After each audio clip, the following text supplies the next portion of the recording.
Hey, this is Dr. Amanda with StraightSmile Solutions, StraightSmileSolutions.com, and today we're going to talk about progress records. And I have a bunch of other videos on initial records, what you need, what you don't need. Ultimately, this is all just based on your own Dental Practice Act in your own state, your own dental board, your own country. I can't really tell you what to take. I have a ton of other content if you look through my stuff, or you can read our book that you can find at Amazon.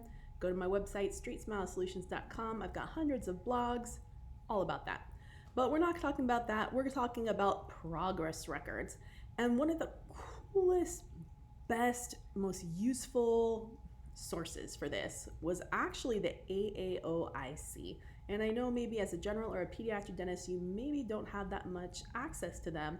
That is the American Association of Orthodontists Insurance Company. That was the most powerful lecture I ever attended. It was at an AAO, and they talked about progress records, and they talked about standard of care, and they talked about the why behind it. And I was really scared straight after that lecture, because I learned a lot about what I wasn't doing right and the why behind it. And, you know, it really adjusted the way that I treated patients and trying to keep things up to some type of central standard of care. And I think one of the things that Invisalign and ClearCorrect and 6-month smiles, and I know hopefully I'm not going to get any more nasty letters from some of these. Not all of them are sending me nasty letters. Some are, you know, but they don't teach this stuff. They're assuming you're checking out your own Dental Practice Act within your own state. So no, for some cases, you can't just have only a pano or an FMX and a scan or an impression. You need more for diagnosis.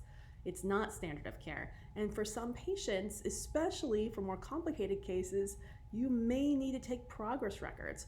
So I'll let you know my standard of care, what I was trained on, what I learned at residency, what I've always done in my own state of licensure, but yours might be different. So you really need to read your own Dental Practice Act, contact your own liability insurance company, and they will put you in contact with their ortho team, and you can learn more about that. I'm just gonna tell you what I do, okay?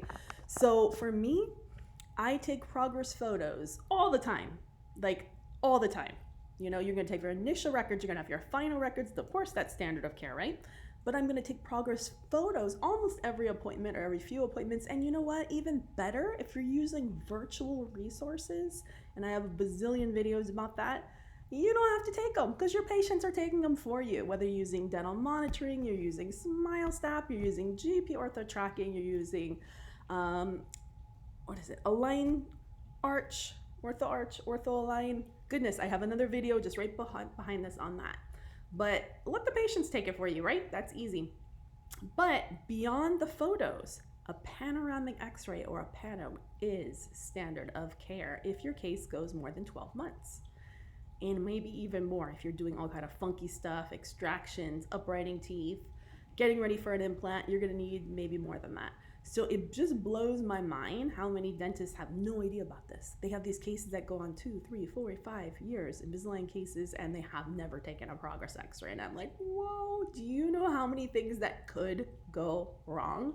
And you won't know. Just because you're taking bite wings every year or every 18 months tells you nothing. If you're doing ortho, you have to take a panoramic x-ray, ideally, or an FMX, but panoramic x-ray is better. Every 12 months. That's pretty much standard of care as far as I've heard anywhere. Because what can happen? I mean, there can be pathology, of course, but there could be root resorption. There's all kind of funny things that can be happening, and you need to keep an eye on it. I can't tell you how many times I've been pulled into a mess, you know, even liability issues, pulled in as an expert witness, where these front teeth that are just gone, they have no roots left.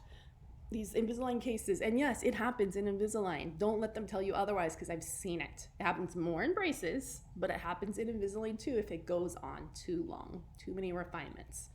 You can burn the roots out. So you must take progress records. All right, hopefully I scared you straight and you'll start doing it. Thank you.